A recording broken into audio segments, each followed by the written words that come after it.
سمي في السماء بأحمد وفي الأرض بأبي القاسم محمد. اللهم صل على محمد وآل محمد. ثم الصلاة والسلام على أهل بيته الطيبين الطاهرين المعصومين المظلومين الميامين والآية الدائمة الباقية الجارية القائمة الثابتة على أعدائهم أجمعين. أما بعد فقد قال الإمام جعفر الصادق عليه السلام: شيعتنا خلقوا من فاضل أئمتنا يفرحون بفرحنا ويحزنون بحزننا صلوات محمد. اللهم صل على محمد وآل محمد. شکر خدا اور رسول کی بات میں سب سے پہلے اس مسرت عید زہرا کی تبریک تہنیت اور مبارکبادی ہمارے زمانے کے امام زمانہ عجل اللہ تعالیٰ فروغ شریف اللهم صل على محمد وآل محمد کی خدمت میں، اور اس کے بعد آپ تمام مومنین اور مومنات کی خدمت میں، اور دوسری جو اہم مناسبت ہے وہ تاج پوشی امام زمانہ عجل اللہ تعالیٰ فروغ شریف. اللهم صل على محمد وآل محمد. یوں تو عیدیں سال بھر میں بہت ساری آتی ہیں اور عیدوں کو سارے مسلمان مناتے ہیں. عید فطر ہے، عید الاضحیٰ ہے، عید جمعہ ہے، لیکن ان ساری عیدوں میں دو عیدیں ایسی ہیں جس کو کوئی منافق نہیں منا سکتا، جس کو منانے کے لیے مومن ہونا ضروری ہے. اس میں پہلی عید ہے عید غدیر.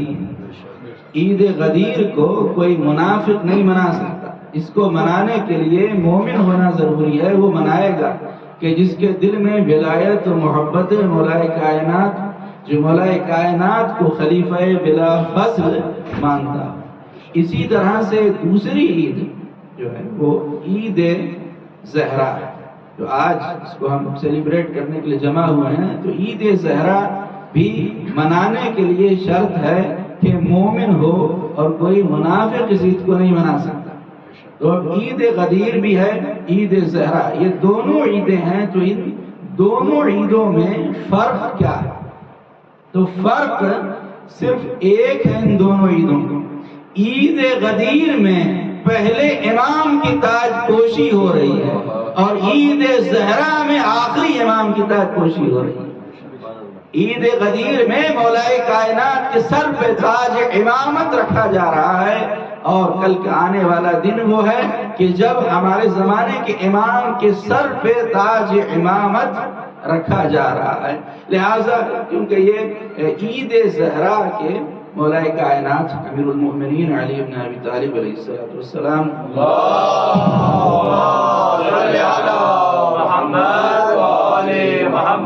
ایک حدیث میں تیسرے مولا نے اس عید کے عید زہرا کے 72 نام بیان کیے. 72 نام ہیں اس عید کے، جن میں سے ایک نام ہے عید غدیر ثانی، یعنی دوسری عید غدیر. تو ساری عیدوں میں ان دو عیدوں کو سب سے زیادہ اہمیت حاصل ہے. ایک تو عید غدیر اور دوسرے عید زہرا. اور یہاں پر ایک اور جملہ آپ کی خدمت میں عرض کروں کہ اہل بیت کے لیے، اہل بیت کے غم زیادہ ہیں، خوشیاں کم. اسی لیے یہ عام طور پر کہا بھی جاتا ہے کہ پتہ کب چلتا ہے کہ اپنا کون ہے پرایا کون ہے. غم کے موقع پر پتہ نہیں چلتا، کیونکہ اگر کسی کے یہاں سوگ ہو، صفے ماتم بچھی ہو خدا نہ خواستہ، تو دشمن بھی پرسے کے لیے آ جاتے ہیں. تو پتہ کب چلتا ہے؟ جب خوشی کا موقع ہوتا ہے، تب پتہ چلتا ہے کہ اپنا کون ہے پرایا کون ہے. اسی لیے بہت سے لوگ ہوتے ہیں کسی کے یہاں شادی ہوتی ہے تو روٹھ جاتے ہیں، نہیں آتے ہیں.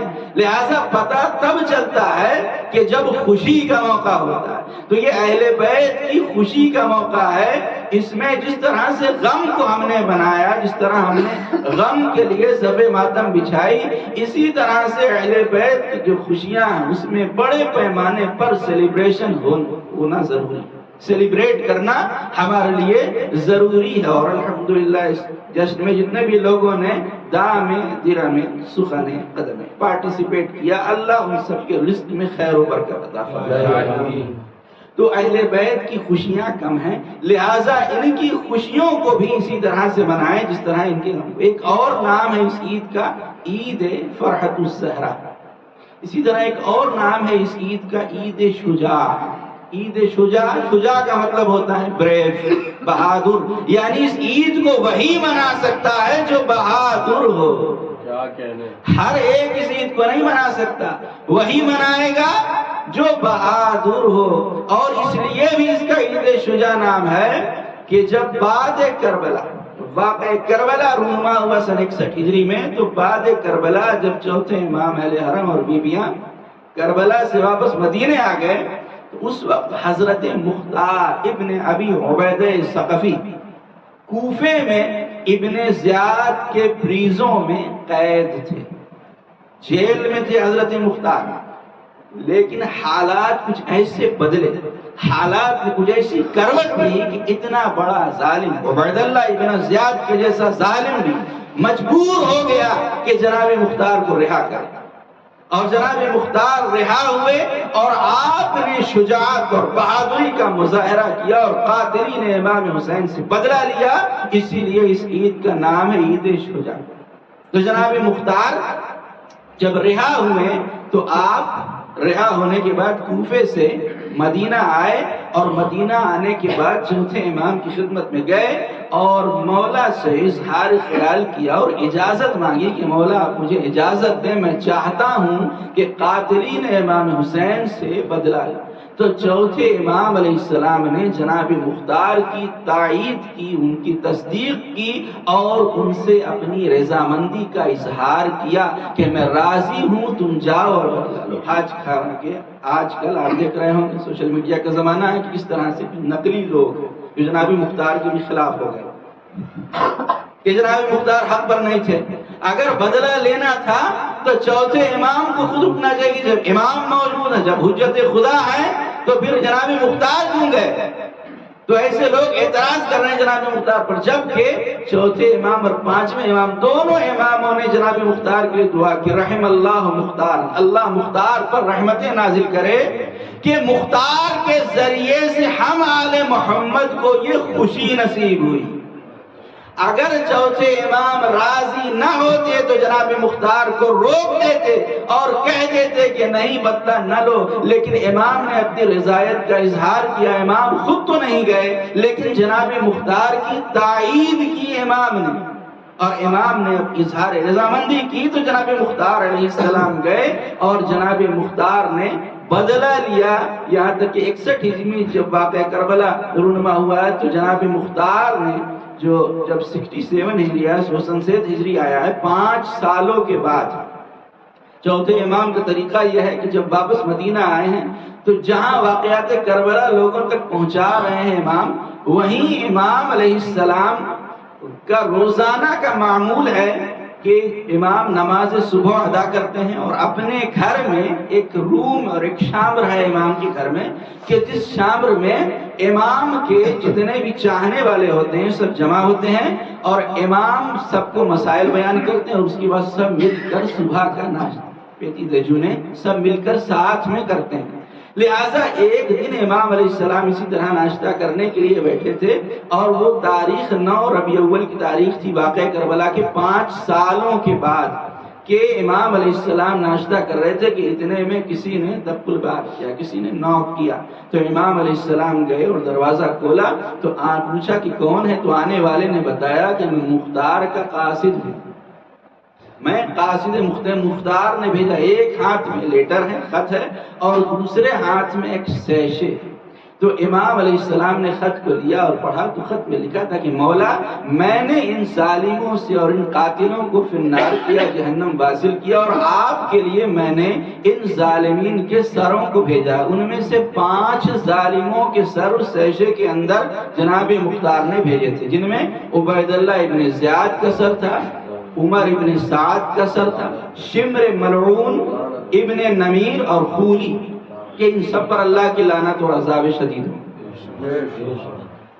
جب امام نے ان سروں کو دیکھا اور اس خط کو پڑھا تو وہ امام جو واقعہ کربلا کے بعد کبھی مسکرائے نہیں تھے، ہمیشہ گریہ اور زاری کرتے رہے، امام مسکرائے اور اس طرح سے چوتھے امام مسکرائے کہ دندان مبارک ظاہر ہو گئے، اور امام نے دعا کی کہ اللہ مختار کو جزائے خیر دے کہ اس کے ذریعے سے ہم کو خوشی نصیب ہوئی۔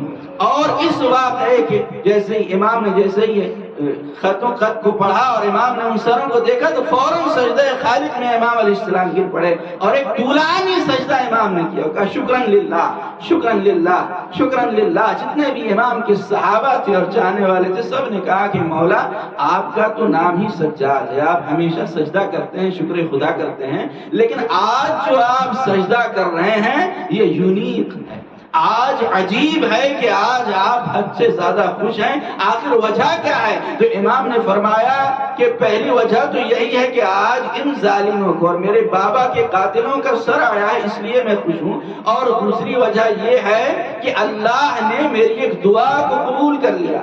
جب میں ابن زیاد کے دربار میں گیا تھا اس وقت جب ابن زیاد دربار میں تخت پہ بیٹھا تھا اور دربار میں میرے بابا کا کٹا ہوا سر آیا، تو ابن زیاد ناشتہ کر رہا تھا تو اس نے حقارت سے کہا کہ ان سروں کو ایک طرف رکھ دو، میں پہلے ناشتہ کروں گا۔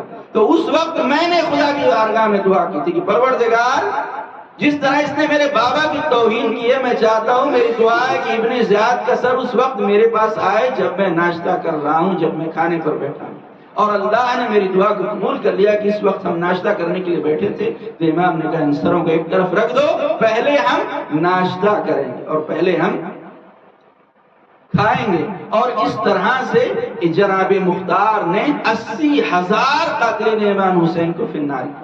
اور آپ نے دیکھا ہوگا مختار نامے میں کہ کس طرح سے جناب مختار علیہ السلام نے سب کو قتل کیا ہے، کہ ہمارے پاس مصائب کربلا کا ایک بڑا سورس جناب مختار کے ذریعے سے حاصل ہوا ہے۔ پہلے تو حمید ابن مسلم کے ذریعے سے کہ حمید ابن مسلم نے بہرحال وہ دشمن کی طرف سے تھا، اس میں کچھ ڈاؤٹ اور کنفیوژن بھی ملتے ہیں مصائب میں۔ اب تو پہلا جو سورس ہے مصائب کا وہ حمید ابن مسلم ہے، اور دوسرا چوتھے امام اور شہزادی جناب ثانیہ زہرا سلام اللہ علیہا کہ انہوں نے واقعات کربلا کو بیان کیا، اور تیسرا جو سورس ہے مصائب کا وہ جناب مختار ہیں کہ ان کا یہ طریقہ تھا کہ جب بھی کسی قاتل کو کسی ظالم کو قتل کرتے تھے تو پہلے پوچھتے تھے کہ بتا تم نے کربلا میں کیا ظلم کیا، اور وہ اپنے ظلم کو خود اپنی زبان سے بیان کرتا تھا۔ اور اس طرح ہمارے پاس تحریری صورت میں یہ سارے واقعات۔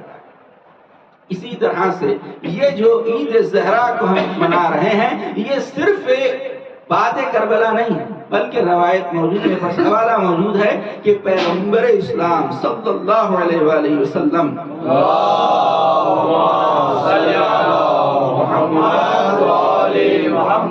نے بھی اپنے زمانے میں عید زہرا کو منایا۔ حذیفہ یمانی صحابی پیغمبر وہ بیان کرتے ہیں کہ ایک دن میں پیغمبر اسلام کے پاس گیا تو کیا دیکھا کہ پیغمبر کے بغل میں مولا علی ہیں اور آپ کے دونوں نواسے حسن و حسین بیٹھے ہیں، اور پیغمبر اسلام مسکرا رہے ہیں اور کچھ نوش فرما رہے ہیں، کھا رہے ہیں، اور پیغمبر اسلام نے مولا کائنات حسن حسین کی طرف دیکھا اور کہا کہ کھاؤ کہ آج ہم سب کے لیے اور ہمارے چاہنے والوں کے لیے ایک بڑی خوشی کا دن ہے، اس لیے کہ آج تمہارے اور تمہارے جد کا دشمن ہلاک ہو گیا اور اللہ نے تمہاری ماں کی دعا کو قبول کر لیا، تمہاری ماں کی دعا کو اللہ نے قبول کر لیا اور تمہارا اور تمہارے جد کا دشمن ہلاک ہو گیا۔ اسی طرح روایت میں ملتا ہے کہ عید زہرا کا دن وہ دن ہے کہ جس دن دعاؤں کو اللہ قبول کرتا ہے اور بہت سارے لوگوں کو اللہ جہنم سے نجات دیتا ہے۔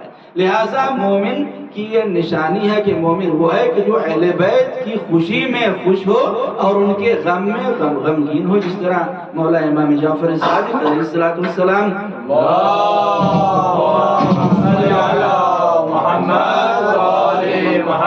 تو یہ حدیث سے مولا فرماتے ہیں کہ شیعتنا خلقوا من فاضل طینۃ، ہمارے شیعہ ہماری بچی ہوئی مٹی سے پیدا کیے گئے، یفرحون بفرحنا، جو ہماری خوشی میں خوش ہوتے ہیں۔ ایسے آپ الحمدللہ کہ آج سب خوش ہیں تو ہماری خوشی میں خوش ہوتے ہیں، وَيَحْزَنُونَ بِحُزْنِنَا، اور ہمارے غم میں مغموم ہو جاتے ہیں، ہمارے غم میں غمگین ہو جاتے ہیں۔ تو ہمارے شیعوں کی یہ پہچان ہے کہ وہ ہماری خوشی میں خوش ہو جاتے ہیں۔ اسی طرح سے ایک اور روایت یہ ملتی ہے کہ یحییٰ اور محمد 11ویں امام کے دو صحابہ ہیں کہ ان کے درمیان میں بحث ہو رہی تھی عید 9 ربیع الاول کے اوپر کہ یہ عید ہے یا نہیں 9 ربیع الاول۔ دونوں امام کے ایک بڑے صحابی احمد بن اسحاق قمی کے گھر پر گئے اور جا کر تدق الباب کیا کہ ان سے جا کر پوچھیں کہ 9 ربیع الاول روز عید ہے یا نہیں۔ جب تدق الباب کیا تو ایک عراقی لڑکی نے دروازہ کھولا، ان دونوں نے پوچھا کہ احمد کہاں ہے؟ اس نے بتایا کہ وہ عید 9 ربیع الاول کا اعمال کر رہے ہیں۔ اس نے دیکھا کہ گھر میں انگیٹھی سلگ رہی ہے اور گھر میں سارے لوگ نئے کپڑے پہنے اور عطر لگائے ہوئے ہیں۔ تو اس نے پوچھا کہ آخر وجہ کیا ہے کہ آج احمد ابن اسحاق قمی کس چیز کا عمل کر رہے ہیں اور گھر میں جو سارے لوگ نئے کپڑے پہنے ہیں، آخر اس کی وجہ کیا ہے؟ اس عراقی لڑکی نے جواب دیا۔ اس زمانے میں آپ دیکھیے کہ کیسے لوگ تھے کہ وہ کنیز تھی لیکن وہ بھی حدیثوں کو نقل کر رہی تھی۔ اس نے بتایا کہ احمد نے 10ویں امام سے حدیث نقل کی ہے کہ 10ویں امام فرماتے ہیں کہ 9 ربیع الاول کی تاریخ ہمارے لیے اور ہمارے شیعوں کے لیے ایک بہت بڑا عید کا دن ہے اور اس دن ضروری ہے کہ عید منائیں۔ اسی طرح چوتھے امام علیہ السلام کا بھی یہ طریقہ رہا کہ 67 ہجری میں جب سر آئے ہیں امام کے تو امام نے پردے کو ہٹایا اور گھر کے اندر گئے۔ 5 سال تک واقعہ کربلا کے بعد اہل بیت نے بنی ہاشم کی خواتین نے سوگ منایا، 5 سالوں تک۔ اور 5 سال کے بعد جب یہ خبر آئی ہے ظالمین کی فنار ہونے کی تو امام پردہ ہٹا کر گھر کے اندر گئے اور اپنی پھوپھی جناب زینب سے کہا کہ پھوپھی اماں میں چاہتا ہوں کہ اب گھر میں میٹھی چیز کو مٹھائی پکائی جائے اور میں چاہتا ہوں کہ جو زینت کے جو کام ترک کر دیے گئے ہیں انہیں کیا جائے اور اب سوگ بڑھا دیا جائے۔ اور کیونکہ اس واقعہ کربلا کے بعد بنی ہاشم کی خواتین نے سر میں تیل ڈالنا چھوڑ دیا تھا، سرما لگانا آنکھ میں ترک کر دیا تھا، خوشبو لگانا، نئے کپڑے پہننا، جتنے بھی زیب و زینت کے کام ہوتے ہیں ان سارے کاموں کو ترک کر دیا تھا۔ لہٰذا امام نے فرمایا کہ اب خوشی منا لیا جائے اور اس کے بعد مکمل طور پر جب سر آ گئے ظالمین کے تو اہل بیت کے گھرانے میں خوشی منائی۔ تو جس طرح سے یہ دن 9 ربیع الاول کا دن اہل بیت کے دشمنوں کی فنار ہونے کا دن ہے، اسی طرح سے ایک بڑی مناسبت کل کے دن کی ہے کہ ہمارے زمانے کے امام کی تاج پوشی کا دن ہے۔ اور امام علیہ السلام ہیں کہ جو انتظار کر رہے ہیں 2 چیزوں کا۔ ظہور کیوں نہیں ہو رہا امام کا؟ 2 چیزوں کا امام انتظار کر رہے ہیں۔ پہلا، حکم خدا کے منتظر ہیں کہ خدا حکم دے تو امام پردہ غیبت کو ہٹا کر آئیں۔ اور دوسری وجہ یہ ہے کہ امام کے جو صحابہ ہیں، امام کو جن ناصرین کی ضرورت ہے وہ ابھی موجود نہیں ہے، وہ تیار نہیں ہے، ہم پریپیئر نہیں ہیں ظہور امام کے لیے، ہم تیار نہیں ہیں۔ لہٰذا آج ہمارے لیے ضروری ہے کہ آج کے دن عہد کریں کہ جس طرح 2 مہینہ 8 دن تک پیغامات کربلا کو سنا ہے ویسے ہی 9 مہینہ 22 دن تک اب اس کے اوپر عمل کریں۔ اور جب آپ عمل کریں گے، کیونکہ اگر ہم تیار نہیں ہو رہے ہیں، ظہور امام نہیں ہو رہا ہے، تو حقیقت میں ظہور امام کے نہ ہونے کی وجہ سے قاتل جناب علی اکبر کو سزا ملنے میں دیر ہو رہی ہے، شہزادی کونین کے دروازے کو جلانے والے ظالمین کو سزا ملنے میں دیر ہو رہی ہے، جناب عباس کے قاتل کو سزا ملنے میں دیر ہو رہی ہے۔ لہٰذا ضروری ہے کہ ہم اپنے آپ کو آمادہ کریں، ہم اپنے آپ کو تیار کریں تاکہ جب العجل کہیں تو مولا پردہ غیبت کو ہٹا کر آ جائے۔ بس یہیں پر اپنی بات کو آئندہ سال کے لیے ملتوی کرتا ہوں۔ 4 مصروں سے جشن زہرا، عید زہرا منانے آئے ہیں، عید زہرا منانے آئے ہیں، آج ہم مسکرانے آئے ہیں۔ روک لے ہم کو دشمن حیدر، ہم تیرا دل جلانے آئے ہیں۔ روک لے ہم کو دشمن حیدر، ہم تیرا دل جلانے آئے ہیں۔ اور اس کے بعد پھر یار کہتا ہے کہ 68 دنوں تک ان کے مصائب پہ روئے ہیں، 68 دنوں تک ان کے مصائب پہ روئے ہیں۔ وہ آج خوش ہوئے تو زمانے کی عید ہے، وہ آج خوش ہوئے تو زمانے کی عید ہے۔ یا رب نہ مومنوں کی خوشی کو نظر لگے، یا رب نہ مومنوں کی خوشی کو نظر لگے زہرا کے سوگوار گھرانے کی. محمد وآل محمد صلوات. صلی علی محمد وآل محمد. سلام تجھ پہ ہو مختار ہم غلاموں کا. سلام تجھ پہ ہو مختار ہم غلاموں کا، تیری وجہ سے مسرت کے دن یہ آئے ہیں. سلام تجھ پہ ہو مختار ہم غلاموں کا، تیری وجہ سے مسرت کے دن یہ آئے ہیں. اور ہوئی ہے عید محمد کے گھر میں برسوں بعد. ہوئی ہے عید محمد کے گھر میں برسوں بعد. سنا ہے سید سجاد مسکرائیں. سنا ہے سید سجاد مسکرائیں. اور آخر میں امام کا، کیونکہ امام کی امامت کا دن بھی شروع ہو رہا ہے، امام کے حوالے سے بھی 4 سے عرض کروں کہ انتقام شہ ابرار ابھی باقی ہے.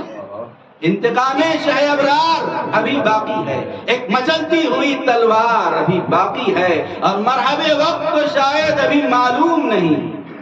مرحب وقت کو شاید ابھی معلوم نہیں. آخری حیدر کرار ابھی باقی ہے. تاجیل امام زمانہ بلندتر صلوات.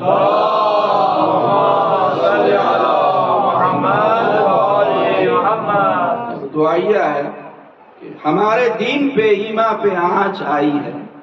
ہمارے دین پہ ایمان پہ آنچ آئی ہے. دعا کرو کہ ظہور امام ہو جائے. چلے بھی آؤ سکینہ کا واسطہ تم کو. چلے بھی آؤ سکینہ کا واسطہ تم کو. یزید والوں کی دنیا میں شام ہو جائے. یزید والوں کی دنیا میں شام ہو جائے. آئیے انہیں اشعار کے ساتھ بارگاہ خالق میں سب سے پہلے دعائے شرف جمعہ کو پڑھ لیں. بسم اللہ الرحمن الرحیم. الحمد للہ من اول الدنیا الى فنائها ومن الآخرة الى بقائها والحمد للہ علی کل نعمت واستغفر اللہ من کل ذنب واتوب الیہ یا ارحم الراحمین. پروردگارہ تجھ واسطہ ہے محمد وآل محمد کا اس عظیم دن کا واسطہ اور اہل بیت اطہار کے وجود مقدس کا واسطہ. ہمارے تمام گناہان کبیرہ اور صغیرہ کو معاف فرما. پروردگارہ ہم سب کو پیغامات دے کربلا پر عمل کرنے کی توفیق کرامت فرما. ہم میں جو لوگ پریشان حال ہیں ان کی پریشانیوں دکھ اور تکلیفوں کو دور فرما. جو لوگ مقروض ہیں ان کا قرضہ خزانہ غیب سے عطا فرما. جو مومنین اس ملک میں تلاش رزق و تلاش معاش میں آئے ہیں اللہ ان تمام مومنین کے رزق اور روزی میں خیر و برکت عطا فرما. پروردگارہ جو لوگ بھی اولاد ہیں انہیں نیک اور صالح اولاد عطا فرما. ہم سب کو زندگی کی آخری سانس تک محبت اہل بیت پر اور صراط مستقیم پر ثابت قدم رہنے کی توفیق عطا فرما. پروردگارہ پرچم اسلام کو سر بلندی و شرف عطا فرما. پرچم کفر و نفاق کو سر نگون فرما. دشمنان اسلام کو نستنابود فرما. ہمارے مولا و آقا ہمارے سید السردار وارث کربلا منتقم خون حسین امام عصر کے ظہور میں تعجیل فرما. ہم سب کو اپنے مولا و آقا کے مخلص غلاموں و جانثاروں میں شمار فرما. ربنا تقبل منا انک انت السمیع العلیم. وآخر دعوانا الحمد للہ رب العالمین. اللهم صل على محمد وآل محمد.